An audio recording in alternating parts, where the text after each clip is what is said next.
Alright, step one with the Luxedo projector. So the first step is to get your projector out in a place where you can get full coverage on your house.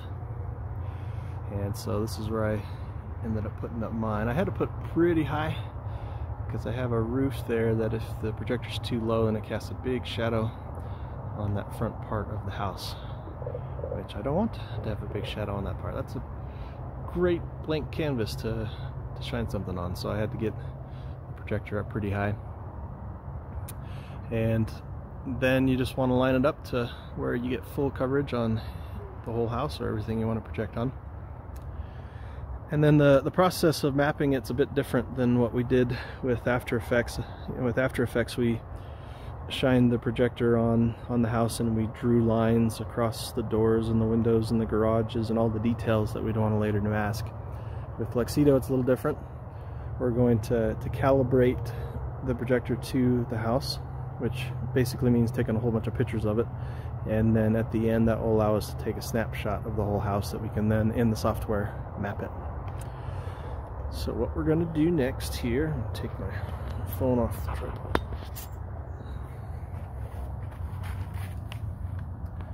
Refresh this now that the projector is plugged in. And as a reminder, Luxedo's cloud-based, so you just go to this URL from whatever device that you're on and you can access your projectors and your projects.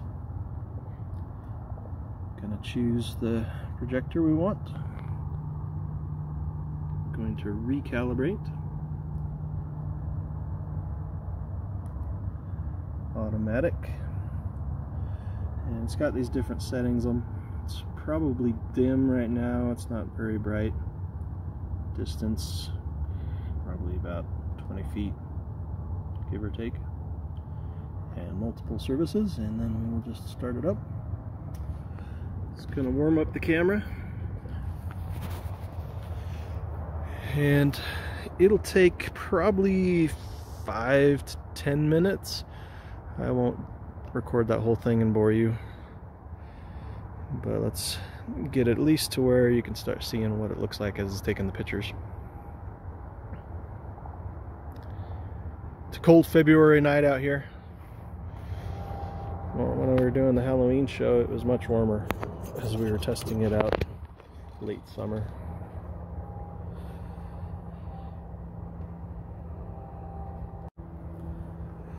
This is what it's going to look like as it's calibrating and taking pictures. Looks kind of like Beetlejuice.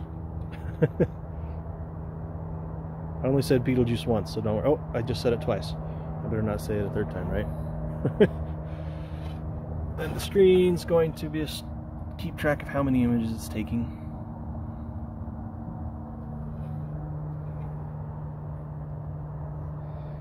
We're getting pretty good coverage all the way over onto my neighbor's house too. The only spot that I'm missing a little bit is on this front corner. I'm getting a little bit of a shadow there that I probably don't want, but it's good enough.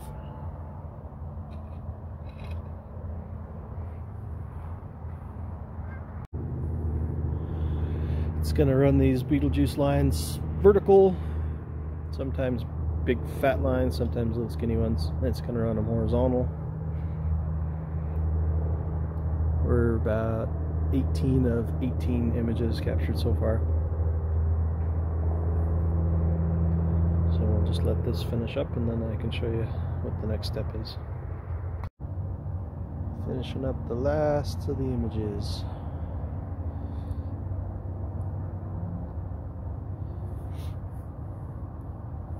Now the pictures are taken, it's going to process the images. It takes just a couple minutes for that. This is all happening on their servers on the cloud as opposed to on your laptop or device.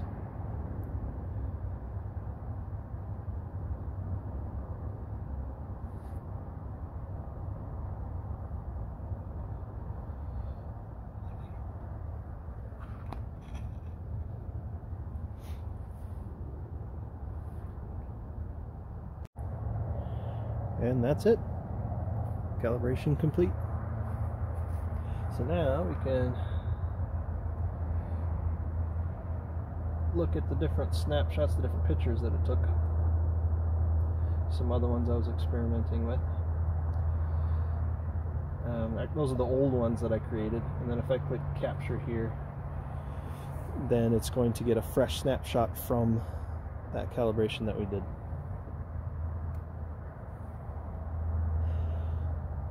That could take up about 30 seconds as it says. And we should have a new snapshot below that we can choose from. And that snapshot we can add to any of our projects and do the masks right on that picture, as opposed to, as I said, drawing lines and windows and things like that. Now that the projector's been calibrated and it's gathered all those images, and then finally from those images taken a snapshot of the entire house, now we can come in here in the software and create a project. So we're going to do a super simple one, because the intent of this video is to just show from start to finish the entire process. So obviously you could spend as long as you want getting additional details. This video is going to just do something very basic, very simple to kind of show you through the process. So the first thing we'll do is create a new project. Test Halloween, I think, is a good one. And we'll get our blank canvas here.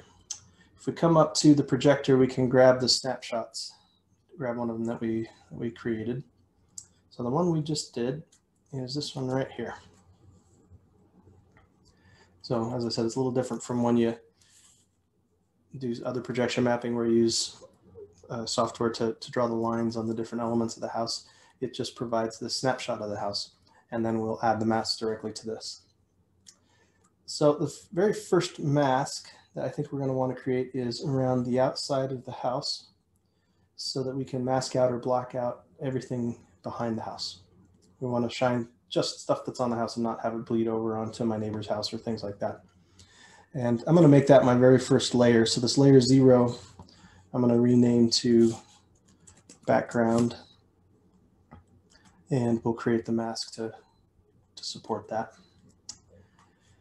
So to create a mask, you click on this button here, create a new mask, and I'm going to trace the outside of the house. Again, it's a little quick and dirty, but it'll get the job done. Just going to draw all the way around the whole house. And if you don't get it right the first time, these masks are editable after. You can adjust it later. So if you want to just get the job done, just get the first part laid out, then we can do that. And you probably remember this blind spot where the projector was shining. So that part is still cut off. All right, there's our first mask. Background. And whenever you create the mask, you want to associate it with one of these layers. So this is my background layer. And this is the button where you'd adjust the mask points later if you wanted to. Like if this garage one seems a little bit off, things like that you can adjust later. And got the layer selected, click save. So now there is a mask around the house. And to black it out, I think what I'll probably do is just create a shape from this button here that can fill the entire canvas. Zoom out a bit.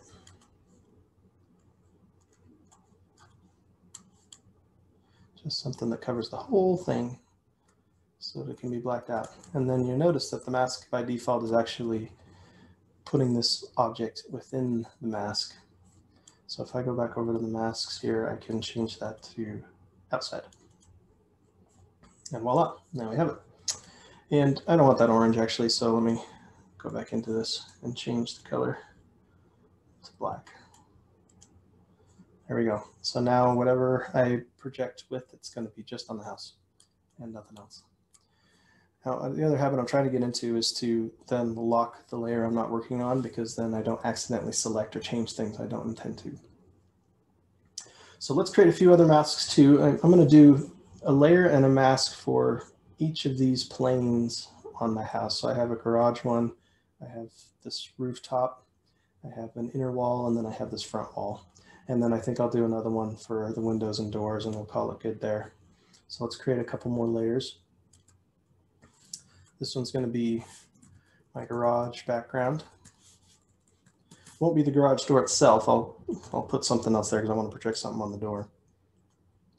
But the whole background part.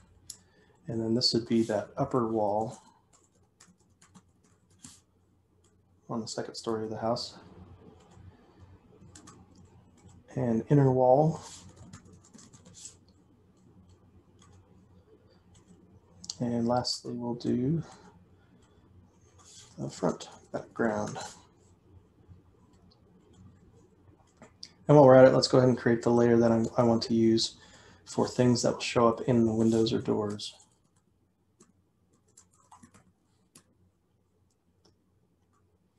Okay, so I've got layers for all of those. Now I'm going to create some masks for them. Save my work here real quick. All right, let's create a mask for each of these layers. New mask.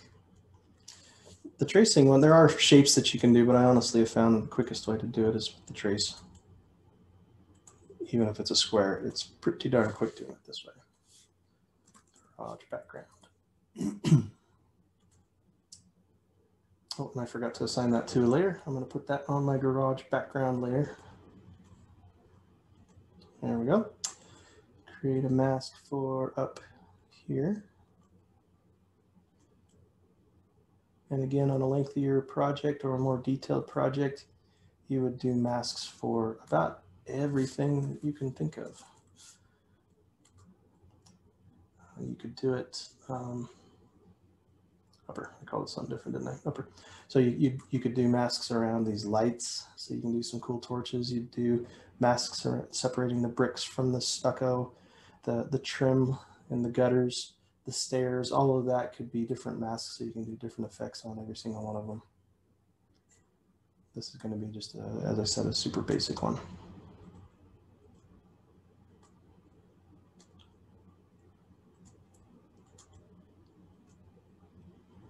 I'm not going to bother going down each individual stair either for this.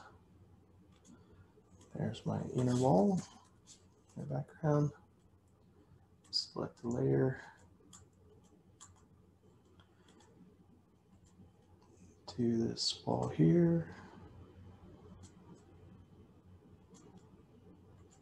What's cool about this is this may not be as detailed as the one we did for our Halloween show back in 2020, but it'll still be probably the coolest and best decorated house in the neighborhood. So with relatively little effort, you can blow your neighbors away and have something really amazing. All right, that takes care of the big sections of the house.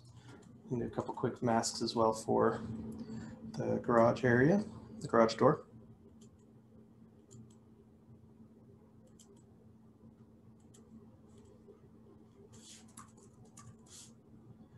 That one's going to be on this windows and doors layer. Do one around these windows so I can put cool things in the window.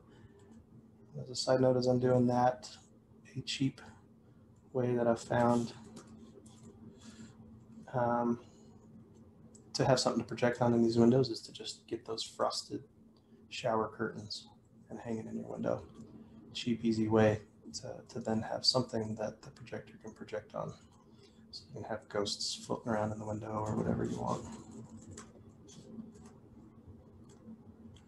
A couple more of these. I'm going to do this big front window here.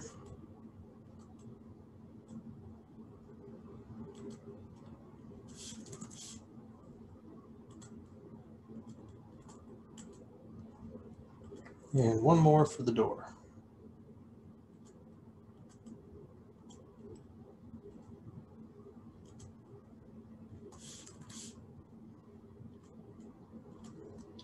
Okay, so that's enough masking. Like I said, you could do more details, but I don't want to bore you with all those details unnecessarily for this video. So let's just get right to adding some things to our house that we can project on it.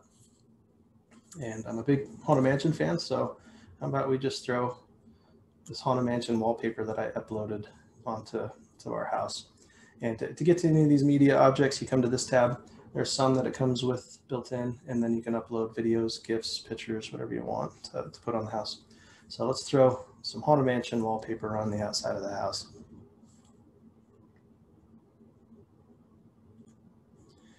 Now, when you first drag it on, it usually ends up on this first layer. Remember, this one was layer 0? That's usually where the objects, the images and videos that you drag on, it usually defaults to that. And so once it lands there, you can just move it to where you want it. So if I put the first one on the garage level, I can cover the garage with the wallpaper.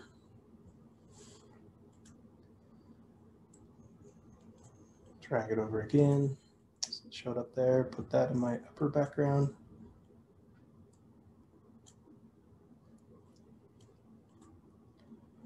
A couple more times. That one was easy. And then the front background, slide that over here. I need to expand it just a bit to fit. There we go. Quick and simple, and you have Haunted Mansion wallpaper on your house. Now let's throw something on the garage and the windows real quick too. So I've always been a fan of the Hatbox Ghost. Let's put him standing in our door. How about that? This is a GIF that I uploaded, and so it's actually this video 5 right here. And I'm going to put it in our windows and doors layer so I can show up in the door. Now, one of the things you're like, okay, well, how come it's not showing up here? Order of your layers matters. And so what you want to be on the top, you typically put up at the top. So windows and doors should go above all these background images, and then it'll show up within those masks that we created. So you can see that here now. He's showing up in the door right where I wanted him to be. Put him in the door. We can angle it a little bit like that so he's standing in the door. Hatbox Ghost. Now let's see what else can we throw on this. My son was doing a bunch of ghosts, so let's just throw some random ghosts in here too. Shows up on that one. I'm going to drag it to my windows and doors layer, and we'll put this ghost in our window. How about?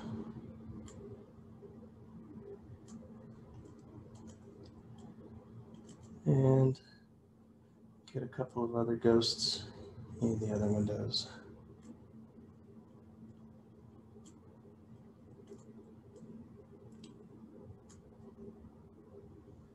Oops. So that one is not showing up in the windows. There might be something with my mask that I need to double check on. And if you lose focus on which object you're working with, you can always click on it down here and it'll highlight it.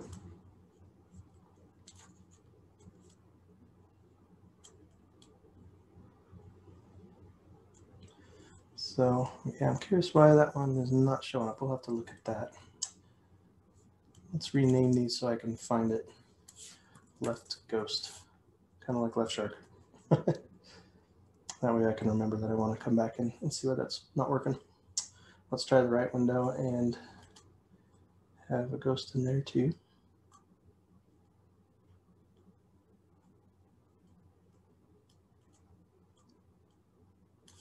Right Ghost.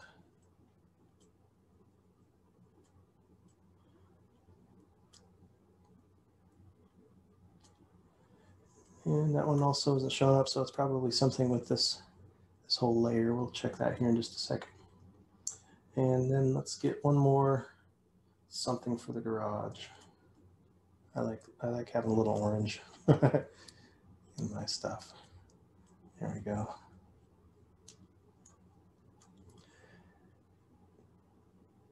Now within Luxedo's platform, you can adjust the angle two-dimensionally. In subsequent releases that they're going to be doing, you can also pivot it in 3D space as well. And that is pretty much all there is. Let's just see if we can fix our left ghost, right ghost here.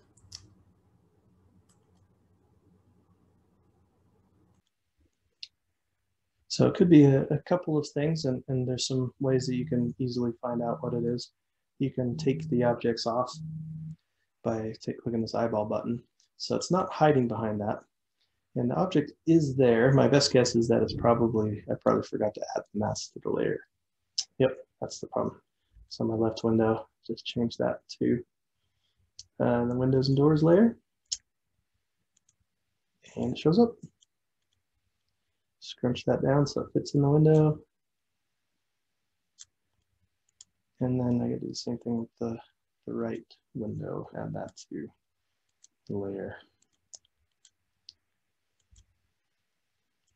Oops.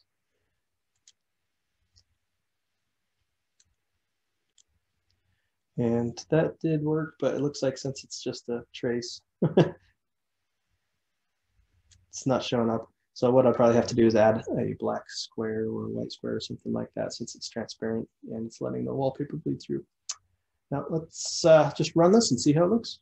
You can hit this anytime during development and see how it looks. I really only got the one video in there, and I noticed that it disappeared pretty quickly. And so what that is on this timeline, he only lasts that long as the GIF, so I can just extend this. And voila, under 20 minutes. Now you've got something cool that you can project on your house. And then from here, the sky's the limit. You can customize, you can add details, you can do whatever you want to. But this will still be giving you something awesome to put up in your neighborhood.